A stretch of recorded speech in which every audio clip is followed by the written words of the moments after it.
John Rutter Brooke was one of the last surviving Union generals of the American Civil War when he died at the age of 88. Early life. Brooke was born in Pottstown, Pennsylvania, and was educated in nearby Collegeville and Westchester. Civil War. Brooke's military career began when he joined the 4th Pennsylvania Infantry with the rank of captain in April 1861.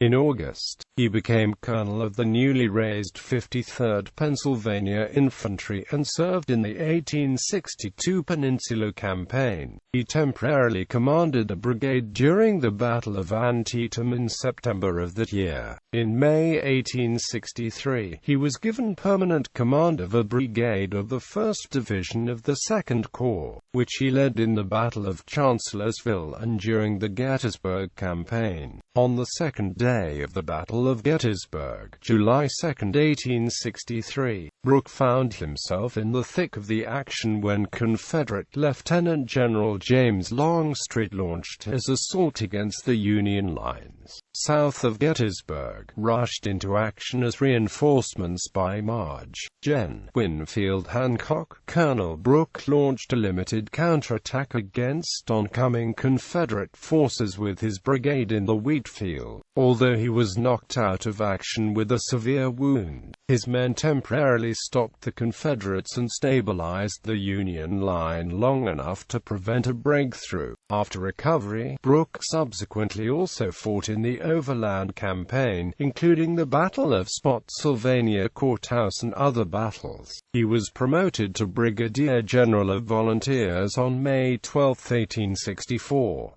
General Brooke was critically wounded, again, at Cold Harbor in June. Brooke led a division in Western Virginia late in the war. He was promoted to Brevet Major General in the Volunteer Army on August 1, 1864, for his service at Totopotomoy and Cold Harbor, and to Brevet Brigadier General in the Regular Army on March 2, 1867, for Spotsylvania Courthouse. Post-bellum career. In 1866, Brooke accepted a commission as the lieutenant colonel of the 37th U.S. Infantry of the Regular Army. 13 years later, he was given the position of colonel of the 13th U.S. Infantry, serving on the frontier in various posts. In 1888, he was promoted to brigadier general and was in command of the Department of the Platte when the Ghost Dance began in 1890. He was ordered by General Nelson Miles to rush the 7th U.S. Cavalry up to Wounded Knee.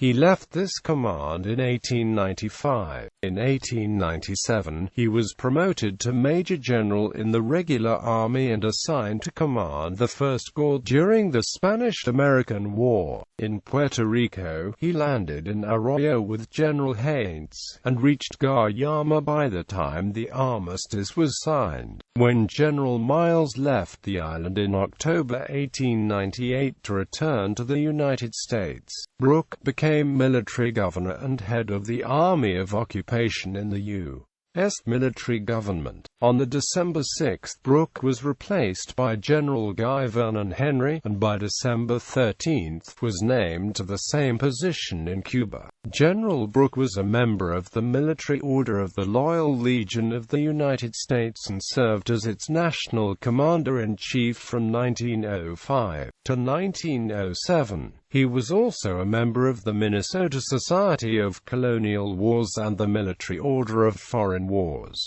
General Brooke retired from the Army on July 21, 1902, in Philadelphia, where he lived until his death at age 88 in 1926. He is buried at Arlington National Cemetery. Legacy. The troop transport US General J.R. Brooke, launched February 1943, was named in his honor. The former U.S. Army military post in San Juan, PR, which encompassed El Morro Castle, was named Fort Brooke in his honor.